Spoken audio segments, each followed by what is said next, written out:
All right, we're here with Phillip Miller, the technical lead for the stadium aspect of this project on Middlesex College campus. And we're standing in front of what is the mock-up for what will be brick arches that will live all around the exterior of this stadium.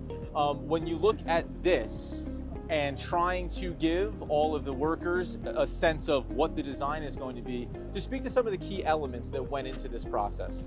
We landed at this design with the idea of trying to give some depth and shadows to the facade, but doing it in a single width of brick.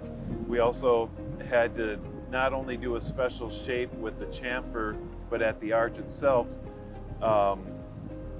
the bricks are also sort of angled in slightly, so that's its own shape.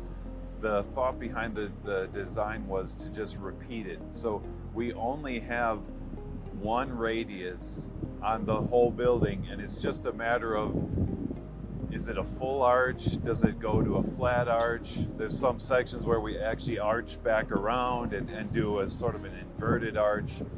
So once they get this sort of one quadrant figured out, then it's just copy paste in all the different ways. And so the idea being that this represents the template on Yeah. top of which we can do variations of, but Yeah. once is from a worker standpoint, once you understand how this is done, you're just repeating that in different versions around the exterior of the stadium. Exactly.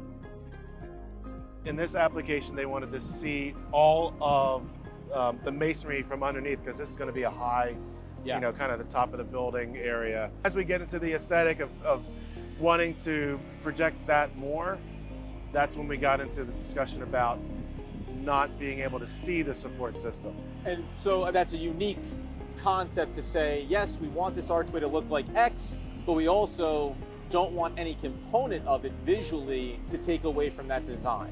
They are aesthetic in nature, right? So we could all have poured concrete, which is another aesthetic in and of itself, but people want to see masonry. They want to see those joint lines. Yeah. And then when it comes to brickwork, they want to see, this red brick, for instance, and that's, it does have structural connotations, but it's always been an aesthetic material as well. Even stonework, right? It has an appeal to the eye, right? It's familiar, it's scalable. It's in a lot of cases it's a very relatable material in our communities.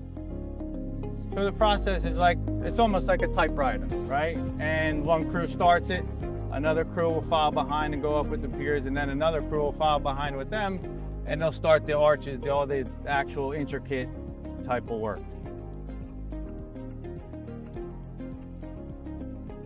So we got a sill brick that has a special angle on it here on this project, and it's a stacked brick with an angle, so sometimes when you lay that second brick on top, it wants to roll over. So we set the first course first, and then we move on. So this is basically where we start our project. This is from the foundation up. We have a course of block in this project that is below grade, will be buried, you'll never see. It's going back to setting up to the flashing elevations. This brick will come up. This will get flashed now with the metal flashing. So any water that penetrates the cavity will leak out and will not leak into the building. It takes a lot of layout here because of the pitch of the grade, so it's a lot of steps. And the bond has to continue. The brick all have to work from one end of the building through around the corner to the inside of the stadium. So it's a lot of layout. This is a very simple concept, just adding this profile to this unit, but it's going to have just a really unique shadowing effect, give depth to the wall, and just make it interesting, as opposed to, while we love what we call one on top of two construction, it's a great aesthetic. Just by changing something a little bit can have dramatic results. We want to thank Dan Siteman for taking a little bit of time with us, providing some insight, not only to what goes into making sure that these are structurally sound aesthetics that we put into the stadium, but also visually. So when you come here for a game day and you're walking around the concourse, look up and remember that there is a tremendous amount of not only practical application to getting this done, but also passion, but also information, but also a desire to create an experience for the public in Middlesex County that they can truly enjoy. Dan, thank you very much. Thank you.